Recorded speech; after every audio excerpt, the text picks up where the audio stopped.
Florence, pronto, sem Florence. Já passamos meio ano, 2019, agora estamos chegando na safra de verão, que é a mais importante do Brasil, mas conforme eu disse aqui, sem embasamento técnico, que eu achava que esse ano, entre a safra de verão e a safra de inverno, o Brasil produziria 100 milhões de toneladas de milho, a Conab disse que é 98,700. Você está ótimo Eu disso. estou bom de chute. Previsão. Então, primeiro que essa última safra foi muito boa, né? Muito então, boa. todos os setores devem ter se beneficiado, você vai me contar aí. E agora a expectativa para o ano que vem. Então, meio do ano, aprovada a reforma da Previdência em primeiro turno, já é alguma coisa. Sim. As coisas estão... Acordo do Mercosul e União Europeia, me parece muito positivo. Queria ouvir a tua opinião sobre essas coisas todas. O setor de fertilizantes, ele caminha atrás sempre da agricultura, não poderia ser diferente. Nós não temos os dados todos ainda do primeiro semestre. Nós temos os dados somente de janeiro e fevereiro. Foram 2 meses que correram muito bem. Nós entregamos 8% a mais do que entregamos no mesmo período do ano passado.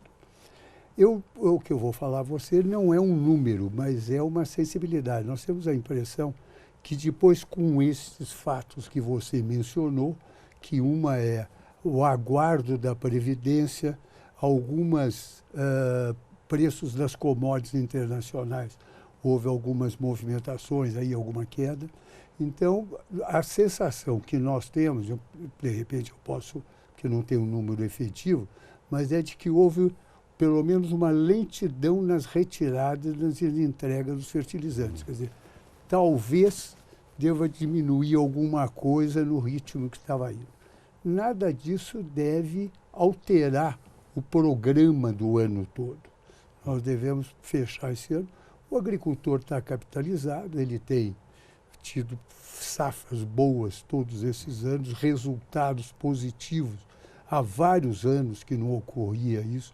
Agora tem ocorrido isso, o dólar tem ajudado bastante isso, os preços das commodities internacionais, a demanda.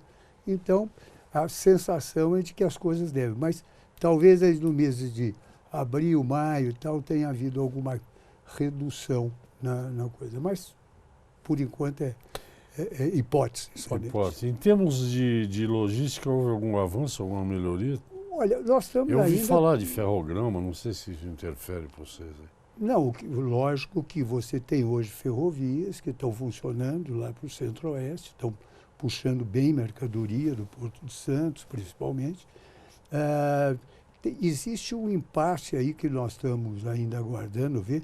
No dia 20 agora sai uma nova lista publicada pela ANTT, né, através do que sai de legislação. Transporte Terrestre. De transporte terrestre.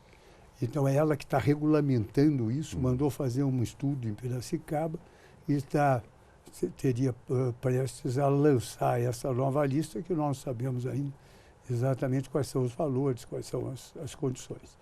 E você vai ter o julgamento exatamente se isso está dentro das legalidades, no Supremo Tribunal Federal, no dia 20 de setembro, que vai ser o julgamento disso. A tabela de frete? Tabela de frete, exatamente. Se ela poderia ser publicada ou não, e se isso seria legal, tá certo? Essa tabela seria constitucional. Essa tabela está infernizando a vida não só de vocês, viu? O nosso setor tem um peso muito grande, fertilizantes transporta muito, são valores. Agora, o grão é muito pior, né? Porque você tem que... o volume de grãos que você transporta é muito maior do que especificamente o valor só do volume só de fertilizantes. Para o setor, para os seus associados, esse dólar que veio de 4 para 3,70, isso altera o que acontece, os planos? Não, o que acontece no setor de fertilizantes é que você, como você compra em dólar e depois você vende este produto, Normalmente o produto não é que você vende dolarizado, mas ao vender o produto, você já sabe quanto é que você pagou. Tá certo? A não ser que você dê um prazo muito grande. Então, mas você tendo a mercadoria, ela se relaciona com o dólar. O problema maior é exatamente do agricultor, tá certo? Porque ele comprou o defensivo dele com dólar a 4, comprou a 4 fertilizantes, comprou a semente a 4 e depois vem para 3,70, ele vai vender o produto dele, o milho, a soja, a $1 menor, com 10% em cima disso daí. Quer dizer, então, o problema maior é dele. Tem uma... Eu já me pedi um intervalo, mas tem um... Eu vou deixar uma questão aqui para te ouvir depois. Por exemplo, os compradores, não tem, é um paralelo. Os compradores de café do Brasil, café em grão, quando há uma recuperação do real, do dólar, eles sabem que os vendedores vão receber mais em real. E eles acertam a tabela lá. Eu queria saber se na tua área tem isso, mas vamos para o intervalo. Gente, eu converso com o diretor da AMA, Associação Brasileira dos Misturadores, Associação dos Misturadores do Brasil, é isso? Associação dos Misturadores de Adubo do de Brasil. De adubos do Brasil, esqueci de adubos. A AMA, ele é escritor, cronista, aliás, eu quero saber para que jornal que ele escreve crônica, para eu poder ler, porque o livro eu já li, é o Ensaios da Solidão, depois eu falo disso para vocês. Um intervalo, eu volto já. Ok, estamos de volta ao programa Mercado Futuro, converso com o diretor executivo da Associação dos Misturadores de Adubo do Brasil, a AMA, Carlos Eduardo Lustosa Florencio. Antes do intervalo, eu perguntei sobre um mecanismo que os compradores de café fazem. Quando o dólar se valoriza frente ao real, como o café é vendido em dólar, eles ajeitam a tabela de pagamento, porque sabem que o vendedor brasileiro vai receber mais reais pelo dólar. E perguntei para o Florencio se na área de adubos, quando eles vão comprar, também acontece isso. O que acontece, o preço do adubo é calculado na hora da venda, é calculado em dólar, mas depois ele é vendido em reais. Então, lógico que se o preço do adubo, se o dólar subiu, sobe automaticamente, ou se baixou também automaticamente. Quer dizer, uma tonelada custava $500, tá certo?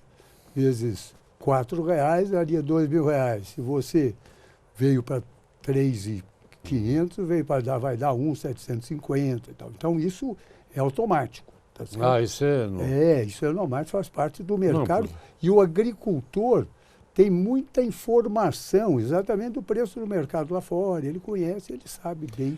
Qual é o produto mais... que tem um maior valor, não é, em termos de porcentagem, na mistura de adubo? Nitrogênio, fósforo, potássio ou o quê? Não, o problema todo não é que cada produto, você pega uma ureia tem 45% de nitrogênio, tá certo?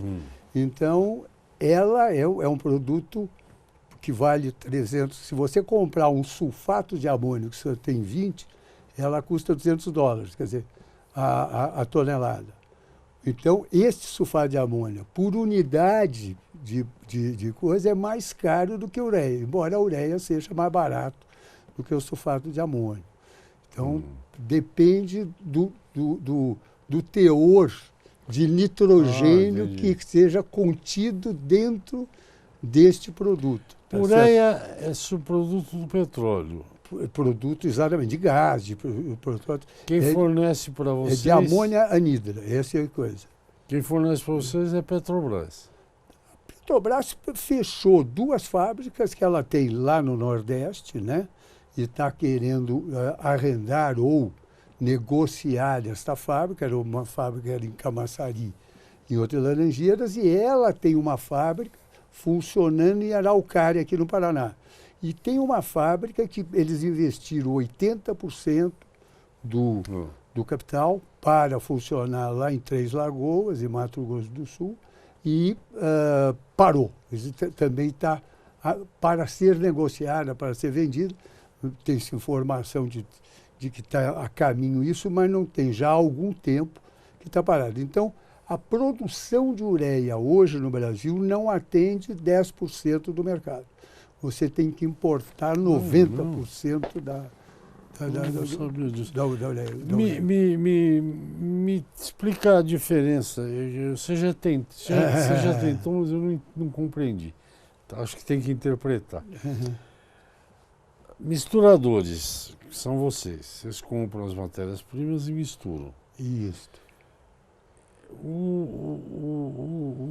As fábricas que temos aí de produção de fertilizante, que fazem parte da ANDA, elas também misturam, não misturam? Qual é a linha aí que eu não...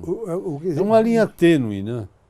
Não é tênue, não. A produção de matéria-prima é uma coisa muito diferenciada da mistura. Então, dentro do que você comentou, você tem o produtor de cloreto de potássio. Então, aonde existe mina de cloreto de potássio, você vai lá e explora. Hoje, no Brasil, você produz 500 mil toneladas de cloreto de potássio por ano e você importa 6 milhões, 7 milhões de toneladas, 8 milhões de toneladas de coisa. Quer dizer, a produção de cloreto atendida pelo Brasil é 5% e a importação é 95%. No caso dos fosfatados, tá certo? Você também tem que ir lá na mina e tirar esse produto, fazer uma reação ou com ácido fosfórico ou com ácido sulfúrico e produzir um produto que se chama fosfato monoamônico, que é o MAP, ou então um super simples. Agora, isto é igualzinho no mundo inteiro. Então, você importa esse produto, vem dos lugares de Marrocos, que é o caso dos fosfatados, o cloreto vem do Canadá, vem da Alemanha, vem da Rússia, de vários países. Os misturadores nacionais importam o fósforo, ou importa ou compra aqui o nitrogenado e faz essa mistura. Quer dizer, mesmo uma indústria que tem uma fábrica de fosfatados ou que tem uma fábrica de nitrogenado, ela tem uma ala separada dentro da empresa dela que trabalha como misturador. E daí ela é igualzinha a qualquer misturadora. Né? E ela também importa. Mesmo produzindo, ela depende de importar. Sim, porque o Brasil não tem jeito, né? O Brasil nunca vai se livrar de importação de... Porque é da terra, aqui não tem, né? Não, sim, o que você tem... Pode ter na Amazônia lá. Não tem uma mina na Amazônia, mas que mesmo que ela venha a produzir, vai fazer 1,2 milhão quando você consome 8, 9 milhões de toneladas. Então, quando produzir, se produzir, quer dizer, quando você começa a tentar fazer o projeto, você demora 7, 8 anos para que ele chega à maturidade. Tá certo? E é um monte de dinheiro que vai. Né? Dinheiro, muito dinheiro. No Brasil, as misturadoras são muitas, né? Muitas, são várias. Tem de vários portes, mas tem várias misturadoras. A AMA concentra quantas dessas? A AMA, o Brasil deve ter hoje cerca de 70 misturadoras, no geral, é o cálculo nosso. 55, 60 misturadoras são associadas a... Que representam em porcentagem? Aí é coisa, não é em porcentagem da entrega do fertilizante. Representa do mercado de fertilizantes, em número, cerca de 70%, 80% do mercado. Mas em termos de entrega de fertilizante, dá 45%, 50%, mais ou menos, porque tem algumas empresas grandes que não são associadas a ela. Metade do mercado, né? Metade do mercado. Em termos por exemplo, esse ano foi excepcional para milho, soja teve uns probleminhas e tal. Qual é o produto que mais leva adubo? É soja? Café? Não, cana? hoje quem mais consome adubos no Brasil é soja. A soja consome 45% do adubo que vai. Depois você tem milho, deve dar 20%, cana 18%, café 5%, 6%. Só que, voltando ao que nós estávamos falando de nitrogênio, soja é uma cultura que consome muito pouco, rarissimamente se ela consome fixa nitrogênio. Ela fixa o nitrogênio. Então, o Brasil é um dos ela países... usa o quê? Fosfatado? Fosfatado e potássio. São as duas adubações mais pesadas para a soja. No caso, tanto é que no mundo inteiro, quase todos os países consomem muito nitrogenado em relação aos outros dois produtos. O Brasil é o inverso. Consome menos nitrogenado e mais fósforo e potássio. Vivendo e aprendendo. Eu converso com o Carlos Eduardo Lustosa Florense, diretor executivo da Associação dos Misturadores de Adubo do Brasil, a AMA. Nós vamos a outro intervalo e voltamos já. Fique aí. Até já. Ok, estou de volta. Já é o terceiro bloco do programa. Eu converso com Carlos Eduardo Lustosa Florense. Ele é diretor executivo da Associação dos Misturadores de Adubos do Brasil, a AMA. Também é escritor e cronista, que é a parte que não que eu não gosto de adubo, mas aliás, eu adoro adubo, porque o sítio em que eu moro temporariamente tinha lá um monte de fruta. E o pé crescia, ficava verde e não dava nada. Quando dava flor, caía tudo e tal. Desde que eu estou morando lá, esse ano, por exemplo, tem acho que um pé ou dois pés. Eu já trouxe mais de 2 caixas de laranjas sanguíneas. Conhece a sanguínea? Uhum. É vermelhinha.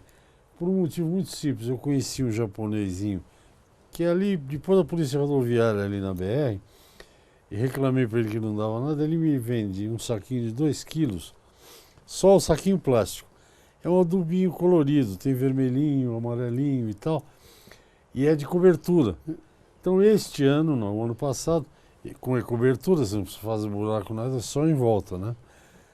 Meu amigo, limão cravo, limão siciliano, laranja sanguínea, laranja... Tá uma beleza, eu acho que eu vou começar a vender. Então eu gosto de adubo também. Mas voltando, eu e minhas bobaginhas.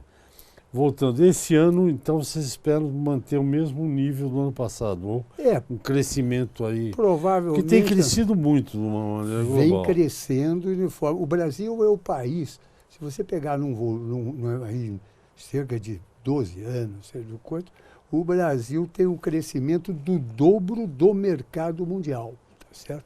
Então, o crescimento do Brasil é expressivo em termos de fertilizantes. E continua assim. É gozado, acho que tem a ver, se não tivesse, você me corrige aí. Que a área, por exemplo, se aumentou a produção de soja, que imagino que vai ser 115 milhões de toneladas, mas o que cresceu de área plantada de soja é ridículo 1%. Isso se deve a técnicas, a uso de adubo, enfim.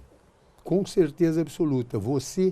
A produtividade no Brasil aumentou produtividade. A produção aumentou 6, 7 vezes nesses últimos anos, mas a produtividade aumentou 4, 5 vezes. E a área plantada aumentou 1,5 vezes. Quer dizer, foi muito menos, foi exatamente... Se você não tivesse tido esta tecnologia utilizada, você teria que ter desflorestado 130 milhões de hectares para fazer a mesma produção que você tem hoje. Quer dizer, seria uma barbaridade. Você imagina, agora nós aqui, pensando, faz de conta que a gente está conversando na sala. Já pensou o pavor dessas ONGs que fazem tudo para atrapalhar o agronegócio brasileiro? Com essa área pequena que nós utilizamos a produção, se a gente aumentar um pouquinho, não precisa desmatar nada, não. Só usar a área de pastagem e tal. Eles estão apavorados. Os irlandeses devem estar sem dormir desde que o Brasil fez esse acordo com a União Europeia. Eles devem estar tudo tendo pesadelo, não é? Com certeza. Porque o Brasil, nesse sentido... É extremamente competitivo. Você tem condições... Você tem lugares aí que você tem sol e água durante o ano inteiro. Quer dizer, então... através de irrigação, lugar que consegue fazer 2,5 lavouras por ano. Então, eu sempre me gabava aqui, né, que aqui em São Paulo tem o aquífero Guarani, que é uma reserva de água gigantesca. Aí eu não sei quem veio aqui, me contou que descobriram outro aquífero maior do que o Guarani, no norte, né, em Manaus. Quer dizer, água nós temos, sol nós temos, 60 e tantos por cento de mata nativa, dizem aí, eu nunca vi. Exatamente, é isso mesmo. Cara, na área de agricultura é Brasil e não tem ninguém para... E além desses dois fatores, você tem que considerar a capacidade do agricultor nacional, extremamente criativo, competente, que conhece o assunto, estudioso da matéria, assessora as melhores informações possíveis. Agora, tem uma coisa curiosa, Florencio, que nós dois vamos ver, que já são mais experientes, tem muita gente jovem, empresário jovem, assumindo as propriedades. Sim, porque a geração chegou a hora de assumir. Lógico, né? E esse pessoal é completamente conectado. É outra visão de mundo, né? Sim, Você tem um exemplo, eu recebi um e-mail aí da assessoria do Ministério da Agricultura, principalmente para a área de hortifruti e fruta também. O Ministério está criando normas para o uso de drones para aplicação defensiva, que tem aumentado tanto que precisa ter umas regras básicas. Lógico. Quer dizer, está mudando o negócio. Eu ouvi alguém falar isso outro dia, eu acho para mim é um privilégio viver esse período tão revolucionário da humanidade. Né? Não, e o que é impressionante, você pega a produção de soja, não é exatamente os números, mas sei lá, 10 anos atrás você produzia 45 sacos por hectare média Brasil, depois passou para 50, agora está em 55. Aquele que hoje está produzindo 50, daqui a pouco não concorre mais. Ou ele se adapta, ou então ele sai do mercado. Então esse 55 já vai passar para 60. Quer dizer, essa é a tendência. Aqui em São Paulo a produtividade chega a 70, mas não é média. Sim, não, mas você pega... Daqui a pouco aquele que produz 55 não consegue concorrer mais, porque aqui produz 70, entra no mercado internacional, não aguenta. Ele tem que ou se adapta ou...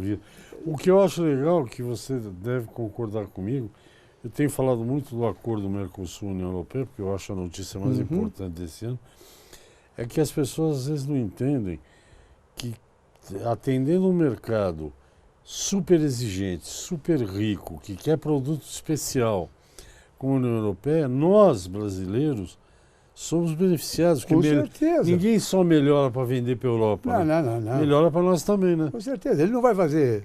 Como ele vai ter que exportar 50%, é mais fácil fazer o 100% da mesma faz qualidade. 50% bom, 50% ruim. Não. É isso que eu insisto aqui para as pessoas entenderem que é bom para nós, além de ser bom para o país, de ter mais dinheiro. Eu estava lendo outro dia, sabe quanto que a União Europeia tem de capital investido Brasil, Argentina, Paraguai e Uruguai? 433 bilhões de dólares. É um mar de dinheiro, né? Bom, nosso tempo acabou. É sempre um prazer. Eu queria falar um pouco do livro Ensaios da Solidão, que eu terminei de ler. É um livro instigante, é um livro que mexe com você. Você precisa concentrar um pouco para ler. Não é que nem ver aqui essas revistas de gente de televisão. Até parece que eu não trabalho em televisão. É um livro que exige e te dá alegrias enormes. Eu até agora estou pensando em... Tem coisas alegres e coisas tristes. Tem um negócio que me chamou a atenção e o Florencio repete no livro isso uma vez, se eu não me engano. Acho que era o Camiló, que é um dos personagens centrais, se não... Ele conversava com o cavalo, é isso? Tem um pouco de realismo fantástico, não tem isso. Tem ou eu estou enganado? Funciona um pouco numa área de um surrealismo. E daí tem a conversa com o cavalo. Agora, acho que a gente conversa muito com o cavalo. Quando você está andando a cavalo, você está conversando com você tem que pensar aquilo. E o bom dessa história toda é que o cavalo responde silenciosamente. Sim, dava conselhos. Exato. Bom, outro dia a gente fala mais do livro. Obrigado, Florencio, pela entrevista mais uma vez. Espero que você goste do livro que eu te dei de presente. Com certeza. É muito bonito. É livro de mesa, mas é muito bonito. voltar ao livro que você me deu. E é cavalo, né? Não sei se tem o tal do Camiló lá, mas enfim, é árabe. Muito obrigado. Nós estamos juntos mais uma vez. Então até a próxima vez. Nós temos que marcar aquele almoço, mas não tem mais o Scott Bar, não tem mais. Mas a gente arruma algum. Podia marcar no Círculo Italiano, né? Com certeza. Então tá bom, obrigado mais uma vez. Gente, é isso. Amanhã tem mais. Obrigado pela atenção. Até lá.